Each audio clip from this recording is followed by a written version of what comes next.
Bienvenidos a las historias de Lilith. Bienvenidos, ¿cómo están? Espero que muy bien y preparados para continuar con esta increíble historia, Periplo Nocturno, de Bob Shaw. Después de todas las aventuras que ha estado pasando sin parar, sin descanso, nuestro héroe Talbot, veremos hacia dónde lo lleva este camino nuevo que ha tomado. ¡Comenzamos!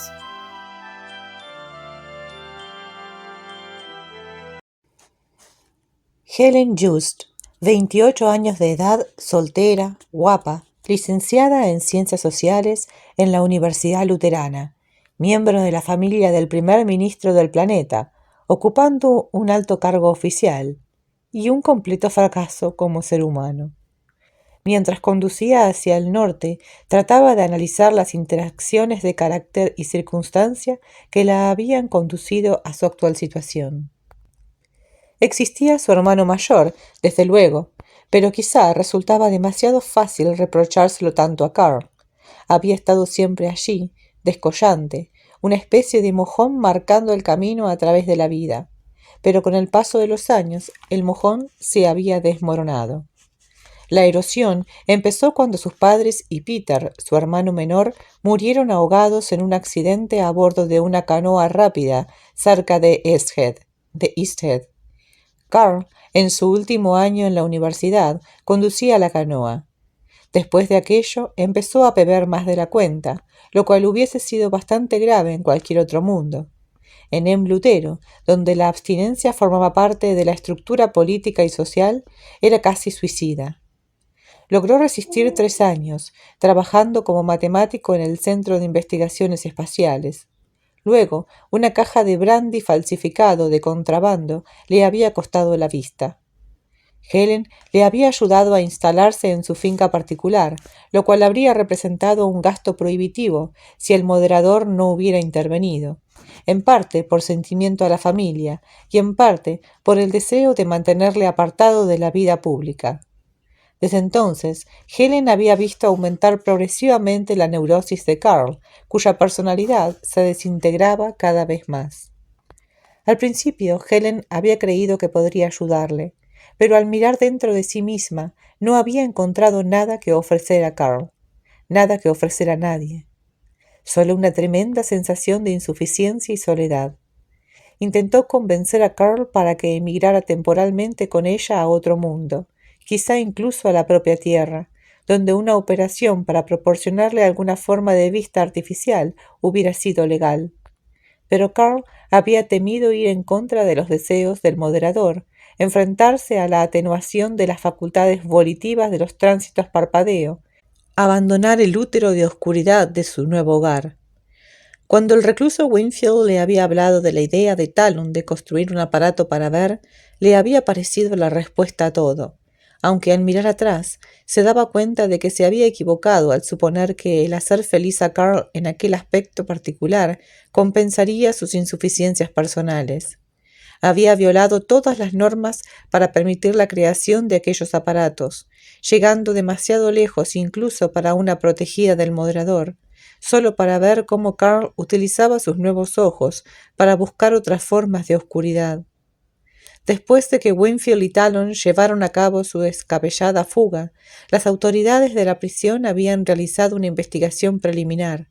Como resultado de ella, Helen había sido suspendida de empleo y sueldo y confinada a su alojamiento hasta que terminara la encuesta. Un impulso la había inducido a marchar hacia el norte para ver a Carl quizá por última vez, y, con extraña inevitabilidad, Talon había estado también allí. Miró de soslayo a Talon, sentado a su lado en el asiento delantero, con el soñoliento perro tumbado a través de sus rodillas. Talon había cambiado mucho desde el primer día que le vio andando con paso inseguro con la caja de la lámpara, atada a su frente. Su rostro era mucho más delgado, reflejando tensión y fatiga, pero al mismo tiempo una mayor serenidad. Observó que sus manos, apoyadas ligeramente sobre el desgreñado lomo del perro, tenían una apacible inmovilidad. «Dígame», inquirió, «¿cree usted realmente que logrará llegar a la Tierra?» «No estoy demasiado seguro». pero está ansioso por llegar allí. ¿Cómo es la tierra? Talon sonrió débilmente. Los niños montan en triciclos rojos. Helen fijó su mirada en la carretera. Estaba empezando a llover y las blancas cintas de señales de la carretera se deslizaban bajo el automóvil como balas trazadoras disparadas desde el horizonte, cada vez más oscuro delante de ellos. Poco después observó que Talon había empezado a temblar. Al cabo de unos minutos su rostro estaba cubierto de sudor. Le aconsejé que se entregara, dijo Helen en tono casual. Necesita cuidados médicos. ¿Cuánto tardaremos en llegar a New Wittenberg si no nos detenemos? Suponiendo que usted quiera que me mantenga dentro de los límites de velocidad autorizados, de 10 a 11 horas. ¿Yendo directamente hacia el norte, siguiendo esta carretera? Sí. Talon agitó la cabeza. Lo más probable es que Cherkassky me esté esperando a lo largo de esta carretera, y es obvio que tendrá una descripción de este automóvil. Será mejor que se dirija hacia el este, a la zona montañosa. Pero eso alargará mucho más el viaje, y no creo que pueda usted resistir hasta New Wittenberg, ni siquiera siguiendo el camino más corto. Helen se preguntó vagamente por qué se preocupaba de lo que pudiera pasarle a aquel vulgar terrestre. Es posible que sea así como empiezan las cosas, pensó con una sensación de inquietud. En tal caso, no importa el camino que sigamos, dijo Talon en tono impaciente. Diríjase hacia el este. Helen tomó la primera carretera lateral que encontraron. El automóvil se deslizó sin esfuerzo aparente a través de varios kilómetros de complejos residenciales densamente poblados, idénticos a todos los demás del continente. Suburbios sin herbs. Helen volvió a preguntarse cómo hubiera sido su vida si hubiera nacido en otro planeta, en el seno de una familia corriente.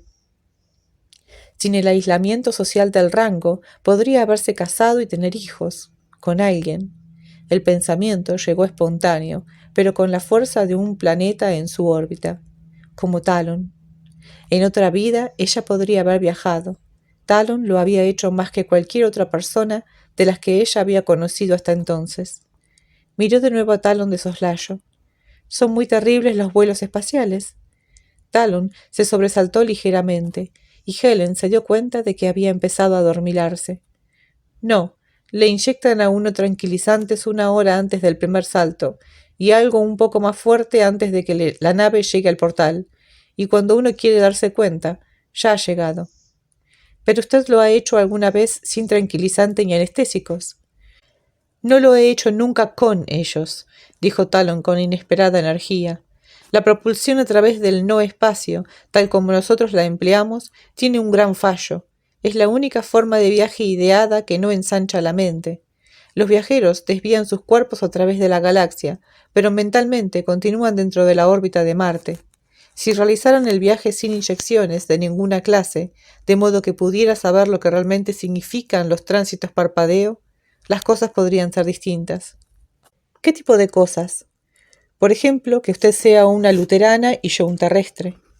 Qué raro, dijo Helen en voz alta, un espía idealista. Pero Helen admitió algo en su fuero interno. Así es como empieza. Había tardado 28 años en descubrir que no podía convertirse en un ser humano completo por sí misma. Lo triste era que hubiera empezado con alguien como Talon, y en consecuencia tuviera que interrumpirse enseguida. Vio que los ojos de Talon habían vuelto a cerrarse detrás de la gruesa armazón de sus gafas, y que Seymour dormitaba apaciblemente, lo cual significaba que Talon estaba a oscuras y sumiéndose en el sueño. Helen empezó a elaborar un plan. Talon estaba debilitado por la tensión, la fatiga y los efectos de su herida, pero en su alargado y pensativo rostro había algo que le revelaba a Helen que conservaba aún las energías suficientes como para que ella no pudiera dominarle sin la ayuda de nadie. Si lograba engañarle y mantenerle despierto hasta que se hiciera de noche, tal vez podría hacer algo cuando se hubiera dormido. Buscó un tema que pudiera interesar a Talon, pero no encontró ninguno. El automóvil avanzaba al pie de las verdes colinas del Espinazo continental, cuando el propio Talon empezó a hablar en un esfuerzo para combatir su somnolencia. «Hay algo que me intriga en el sistema de salarios luterano», dijo. «Todo el mundo cobra en horas y minutos. e incluso con las cláusulas de factorización, lo máximo que un cirujano de primera categoría, por ejemplo, podría ganar en una hora son 3 horas. ¿No es cierto? Exacto. Helen repitió sus palabras familiares. En su sabiduría, el primer moderador temporal eliminó las tentaciones de ilimitadas ganancias temporales del sendero de nuestro progreso espiritual. No me interesa el catecismo. Lo que me gustaría saber es por qué su hermano, y presumiblemente el resto de su familia, pueden tener mucho más dinero que cualquier otra persona. ¿Cómo encaja con el sistema esta finca de Carl, por ejemplo? Encaja con el sistema, como usted lo expresa, porque el moderador no acepta ningún pago por sus servicios al pueblo de Lutero. Su rebaño atiende a sus necesidades por medio de donativos voluntarios, y lo que sobra de esos donativos lo invierte como considera oportuno, habitualmente para aliviar sufrimientos o necesidades. El jefe comparte lo que le sobra con sus amigos y parientes, dijo Talon. Me gustaría que el doctor Winfield estuviera aquí. No lo entiendo. ¿Quién lo entiende? ¿A qué campo de las matemáticas se dedicaba su hermano?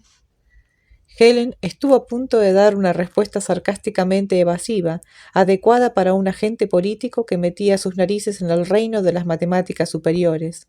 Luego recordó el trabajo de Talon en el juego de ojos, y recordó también que en su expediente figuraba el detalle de que había empezado su carrera como investigador en el terreno de la física, antes de convertirse inexplicablemente en un agente del bloque. Yo no podría comprender el trabajo de Carl, dijo Helen. Tenía algo que ver con la teoría de que el universo del no espacio es mucho más pequeño que el nuestro, tal vez de solo unos cuantos centenares de metros de diámetro. En cierta ocasión dijo que las esferas de 2 segundos luz que llamamos portales podrían corresponder a átomos individuales en el no espacio continuo. Había oído hablar de esa idea, dijo Talon. ¿Hasta qué punto llegó a desarrollarla su hermano? Sabe usted perfectamente que toda la información acerca de la exploración espacial está clasificada como materia altamente reservada. En efecto, pero usted misma me ha dicho que no podría comprenderla, de modo que le resultaría imposible proporcionar algún dato relevante. Bueno, lo único que sé es que Carl formaba parte del equipo que decidió el aumento del salto y las coordenadas para la exploración de Eich-Muhlenberg. El viaje circular tiene un número de portales menor que cualquier otra ruta del imperio. Carl dijo que eso significaba que podrían construir naves espaciales más baratas, aunque no veo por qué. Las naves para viajar a Eich-Muhlenberg serían más baratas porque no necesitarían unas normas de fiabilidad tan elevadas en su equipo de control posicional.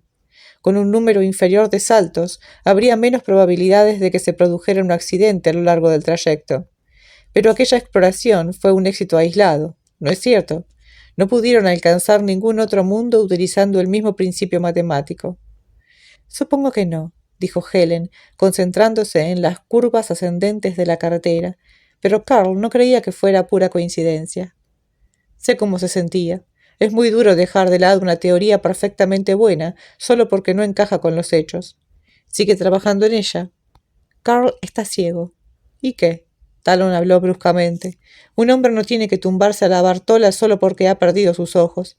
Desde luego, hizo falta alguien como Loring Cherkassky para enseñarme eso, de modo que quizá tengo una ventaja sobre su hermano.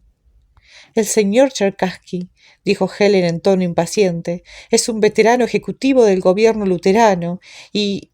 lo sé, si hubiera moscas en Lutero no dañaría a ninguna de ellas. El gobierno de la tierra tiene sus defectos, pero cuando hay que hacer un trabajo sucio, hace el trabajo sucio. No lo encarga a otros y pretende que no pase nada. Le diré una cosa, le diré cómo es realmente el señor Cherkassky. Helen no interrumpió a Talon ni una sola vez mientras le hablaba de su detención, del uso del limpiacerebros, de su ataque a Cherkassky, de los dardos disparados contra sus ojos y de su convencimiento de que Cherkassky terminaría con él a la primera oportunidad. Helen Just dejó que Talon hablara porque ello le mantenía despierto, lo cual significaba que después dormiría más profundamente, y en alguna parte a lo largo del camino comprendió que todo lo que decía Talon era verdad. Por desgracia, eso no establecía ninguna diferencia. Talon seguía siendo un enemigo de su mundo, y su captura seguía siendo para ella el pasaporte para volver a su anterior posición de confianza y responsabilidad. Helen conducía ahora más lentamente. Talon continuó hablando, y Helen descubrió que le resultaba fácil conversar con él. Cuando el crepúsculo empezó a caer del cielo en diminutas manchas grises, habían pasado de la mera conversación a una verdadera comunicación. Una experiencia completamente nueva para Helen. Se había arriesgado a llamarle Sam, haciéndolo con la mayor naturalidad posible, y Talon había aceptado el cambio implícito en la calidad de sus relaciones, sin comentario. Parecía haberse hecho más pequeño, como si sus sufrimientos le hubieran encogido físicamente. Mentalmente, experimentaba una gran fatiga. Consciente del estado de Talon, Helen Just efectuó ahora su movimiento. «Hay un motel cerca de aquí, y usted tiene que dormir. ¿Y qué haría usted mientras yo durmiera?» «Yo lo llamaría una tregua. Llevo muchas horas sin dormir también». «Una tregua, encanto. ¿Por qué?» «Ya se lo he dicho. Estoy cansada.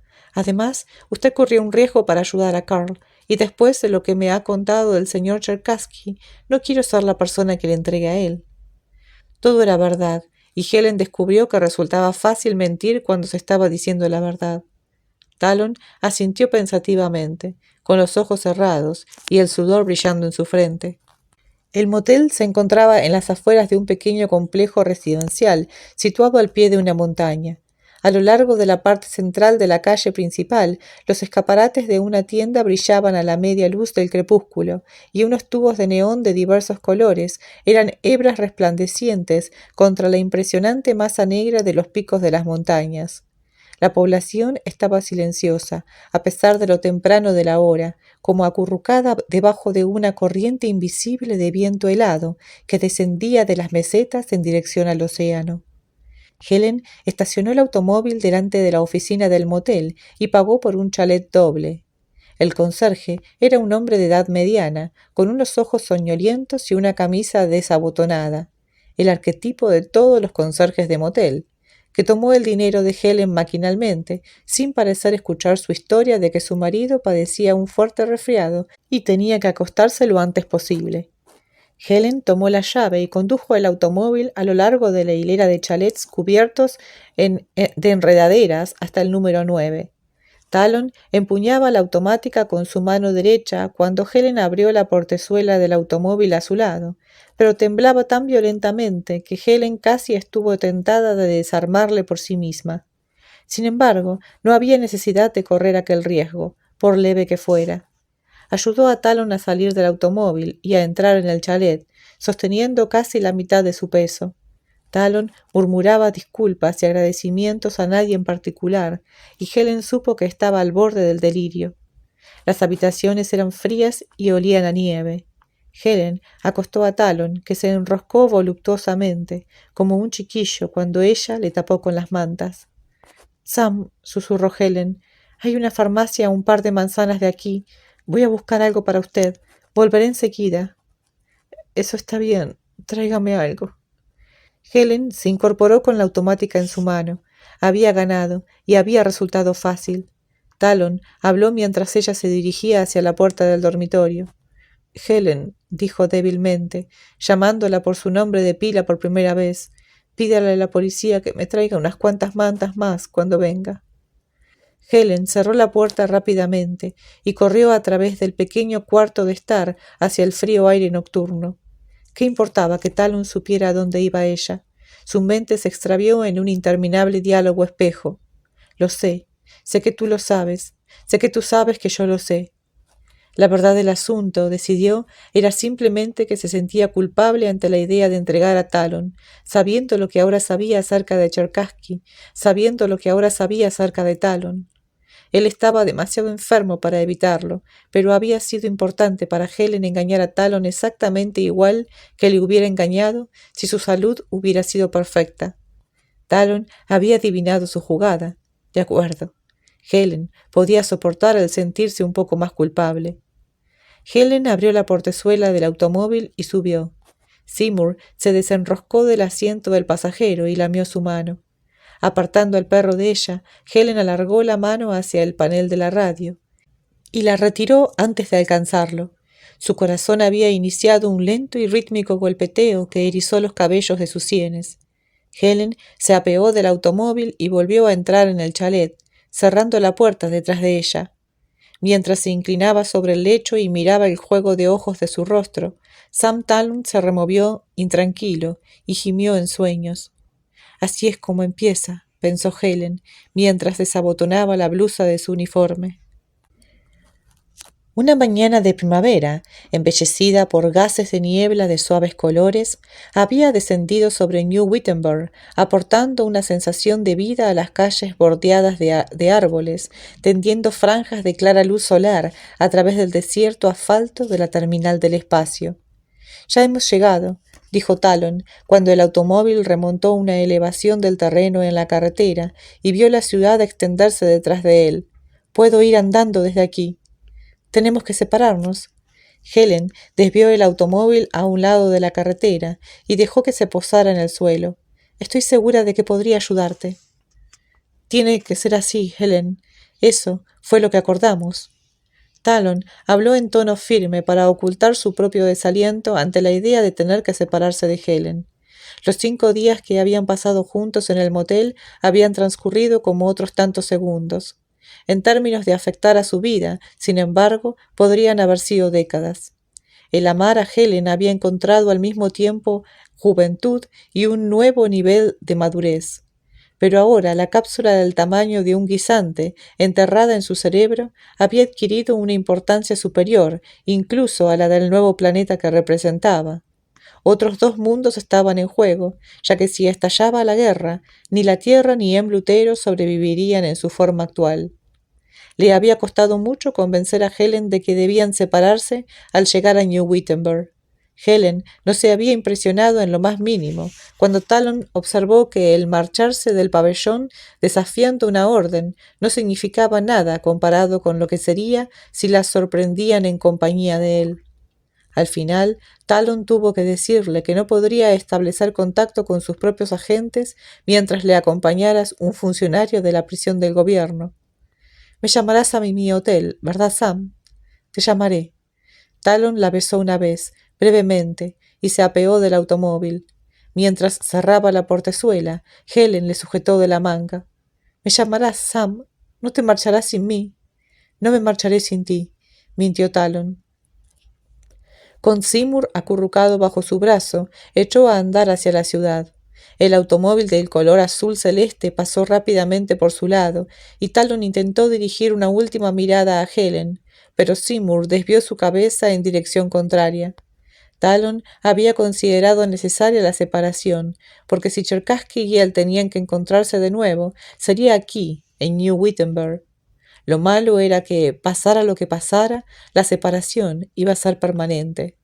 Si él lograba salir del planeta sin que le localizaran, no podría pensar en regresar, y con lo que su fuga le costaría a Lutero, no existiría la menor esperanza de que Helen estuviera libre para reunirse con él. Talon andaba rápidamente, manteniéndose relajado pero prestando mucha atención a la posible aparición de coches patrulla o agentes uniformados de a pie.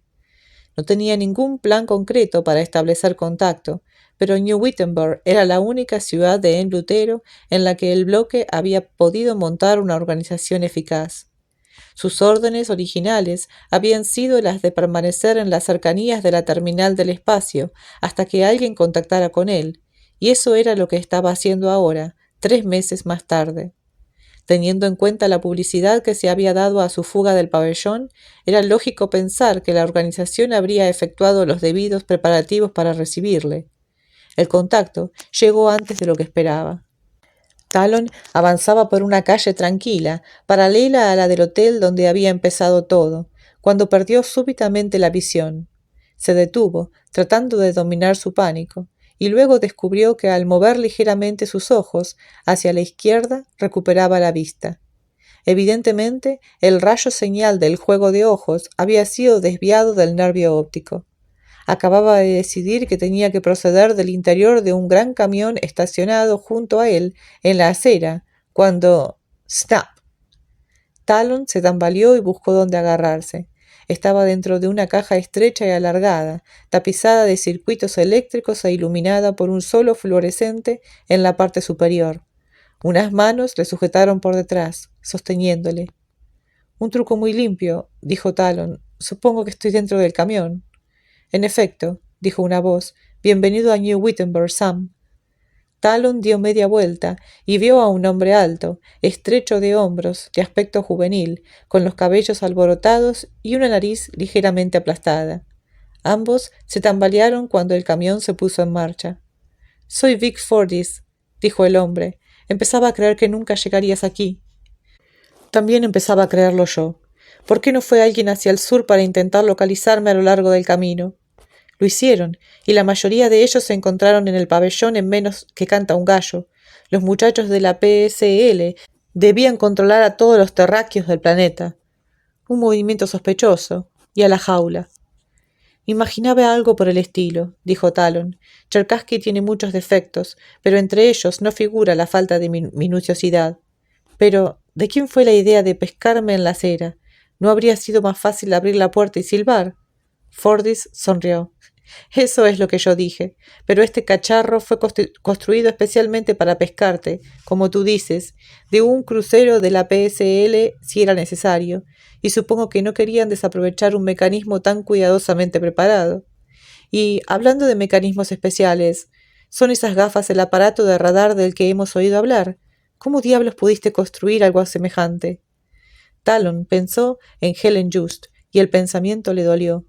Es una larga historia, Vic. ¿Qué va a pasar ahora? Bueno, tengo unas cuantas drogas aquí en el camión. Voy a administrártelas mientras los muchachos dan una vuelta alrededor de la ciudad. Luego te llevaremos al espaciopuerto. Tienes que estar a bordo de tu nave dentro de una hora. ¿Dentro de una hora? Pero la lista de vuelos... —¡Lista de vuelos! —le interrumpió Fordyce excitadamente. Sam, ahora eres un hombre importante. No puedes viajar en un vuelo regular. El bloque ha enviado una nave especial para ti. Está registrada en Parain como una nave de carga y tú embarcarás como sustituto de un tripulante. ¿No resultará un poco sospechoso? ¿Y si a algún funcionario del espaciopuerto se le ocurre investigar por qué una nave de Parain tiene que recalar en Emlutero solo para recoger a un tripulante? Eso llevaría tiempo, y una vez a bordo de la Lyle Star estarás tan seguro como en casa. Parece una nave de carga, pero es muy rápida y tiene la potencia de fuego de varios cruceros de combate. Están dispuestos a aplastar toda la ciudad para sacarte de aquí. Fordyce se movió alrededor del ligeramente oscilante interior del camión, desconectando el equipo antigravitacional.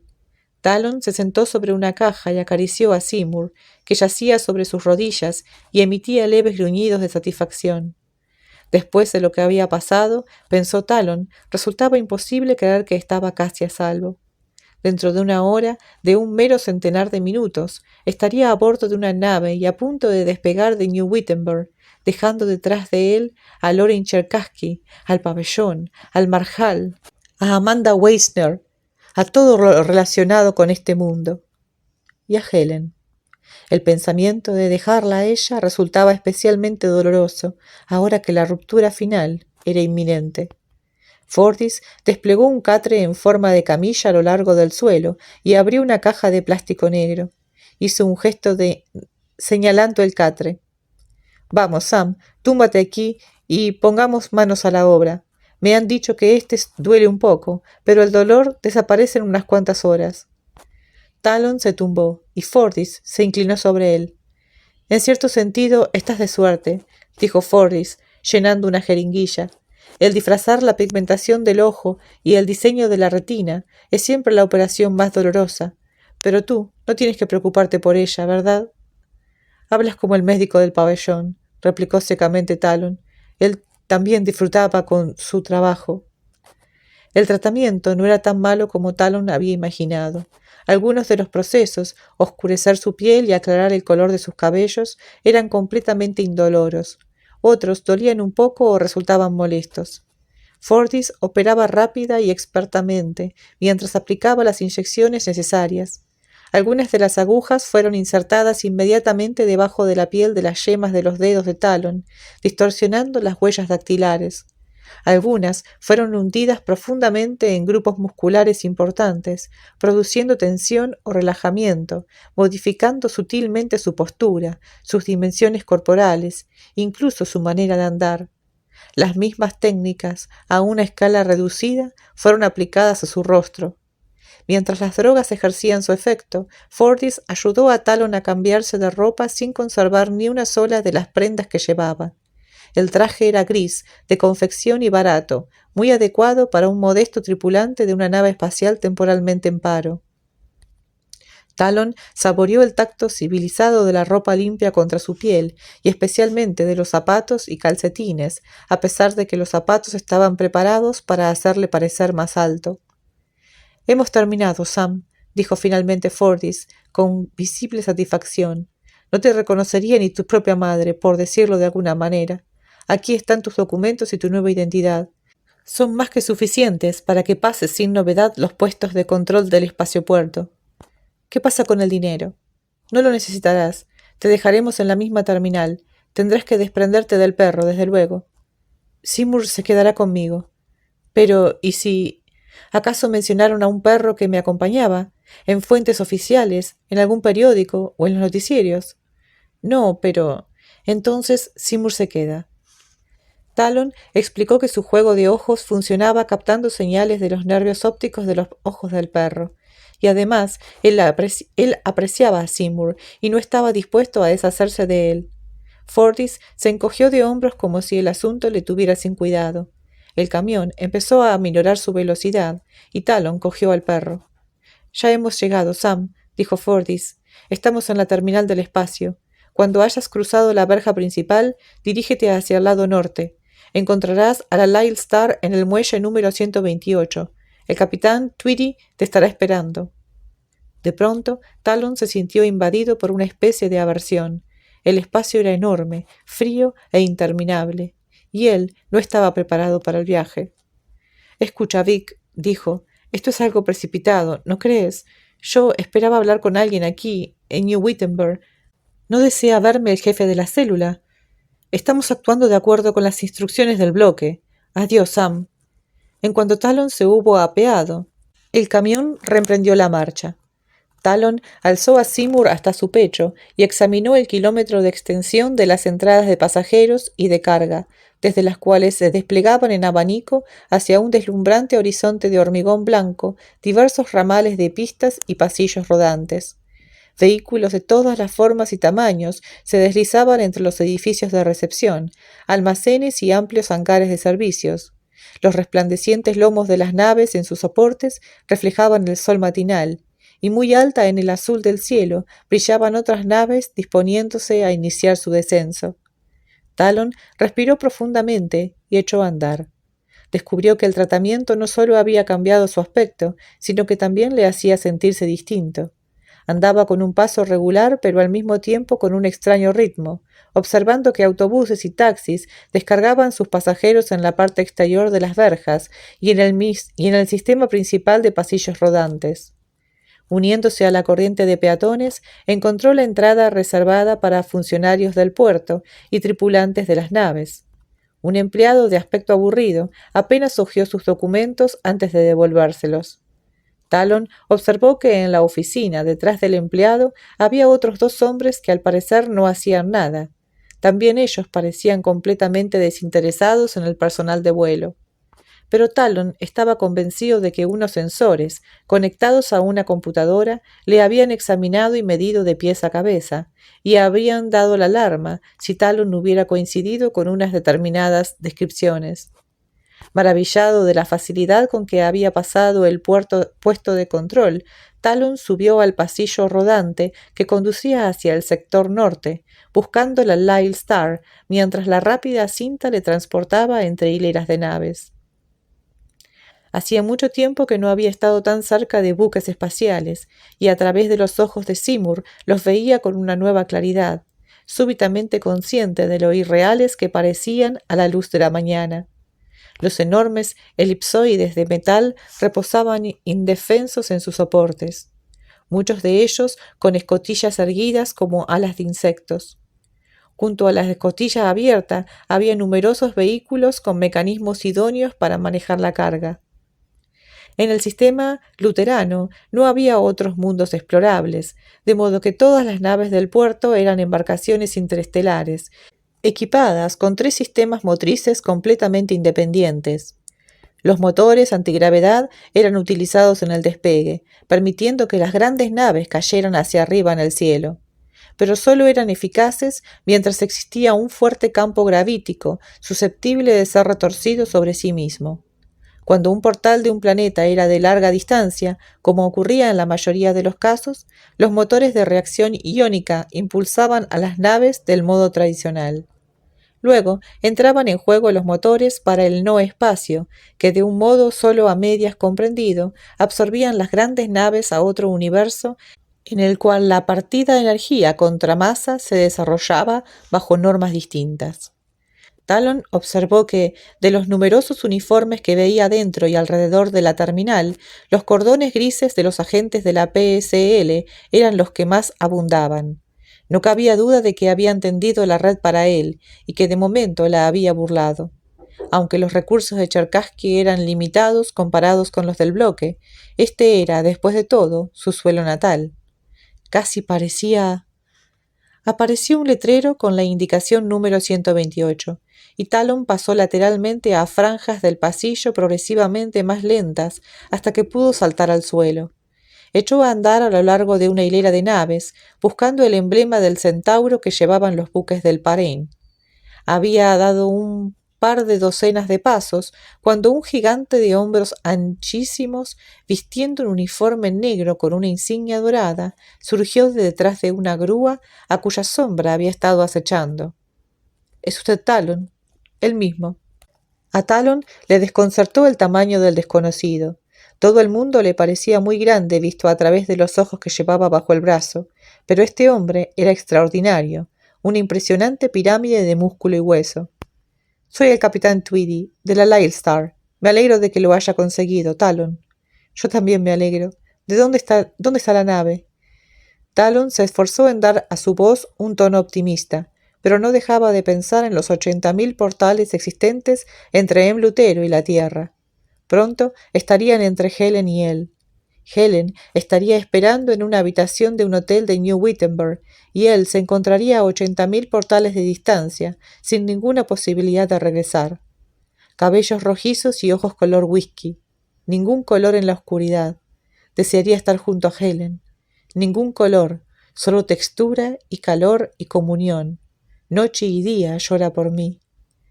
Tweedy señaló hacia el extremo de la hilera y echó a andar rápidamente. Talon se mantuvo a su altura por espacio de unos cuantos metros y luego se dio cuenta de que no podía continuar. —Capitán —dijo tranquilamente—, vaya usted a la nave y espéreme allí. ¿Qué quiere usted decir? Tweedy se giró inmediatamente, como un enorme gato. Sus ojos llamearon debajo de la visera de su gorra. —Tengo que resolver un asunto en la ciudad. Regresaré dentro de una hora. Talon habló con voz fría e inexpresiva, mientras su mente repetía: ¿Qué estoy haciendo? ¿Qué estoy haciendo? ¿Qué? Tweedy sonrió sin alegría, mostrando unos dientes anormalmente grandes. —Talon —dijo, con exagerada paciencia—, no sé en lo que está pensando, ni quiero descubrirlo. Lo único que sé es que subirá a bordo de mi nave, ahora mismo. —Subiré a bordo de su nave —dijo Talon, retrocediendo un par de pasos—, dentro de una hora. ¿Desde cuándo dan órdenes los conductores? Esta es una nueva categoría de traición, Talon. No sobrevivirá usted a ella. ¿Qué piensa usted hacer, capitán? Tweedy arrastró los pies ligeramente al tiempo que inclinaba la masa de su cuerpo hacia adelante, como un luchador disponiéndose a aplastar a un adversario de menor estatura. —Vamos a expresarlo aquí. Así —dijo secamente—.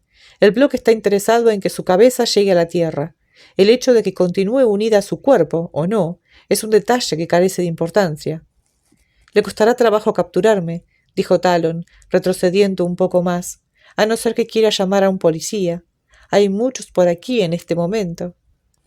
Tweedy encorvó sus macizos dedos, haciendo crujir las articulaciones, y luego miró a su alrededor con una expresión de impotencia. Una pareja de agentes de la PSL, montados en el pasillo rodante, pasaron a corta distancia de él, y su nave se encontraba 400 metros más allá al otro lado del atestado transportador. Lo siento, capitán. Talon echó a andar tranquilamente hacia el pasillo rodante. Tendrá que esperar un poco más.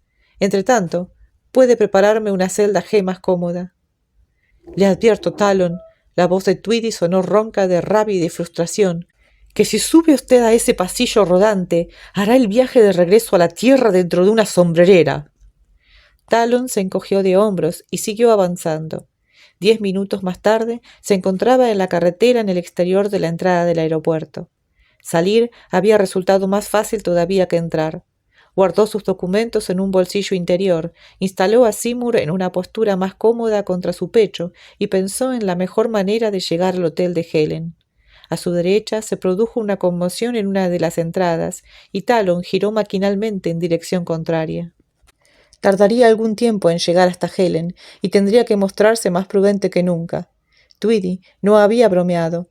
Sam Talon había desafiado al bloque, algo que un hombre hacía una sola vez, y ahora 2 grupos de agentes recorrerían la ciudad, buscándole. Conociendo como conocía al bloque, Talon tenía la desagradable seguridad de que sus probabilidades de supervivencia serían posiblemente mayores si la PSL se adelantaba a localizarle. Encogiendo sus hombros para encender un cigarrillo, Talon emprendió la marcha hacia la ciudad. Y acá dejamos estos capítulos en este momento tan crucial, porque cuando pensamos que nuestro héroe al fin va a ser rescatado, que al fin va a poder descansar un poco de toda esta aventura sin parar, porque ha pasado días continuando y continuando desde que escapó de la prisión. Pero no, esto va a continuar y se va a poner muy bueno. Así que mañana no se olviden de estar acá presentes. Para no olvidarse, lo mejor es suscribirse, así reciben esa notificación de que el cuento, la historia va a continuar y que ya está publicada. Así que bueno, los invito a suscribirse, dejen likes por favor si es que les ha gustado y comenten todo lo que les viene a la mente al escuchar esta historia. Muchas gracias como siempre y los espero mañana.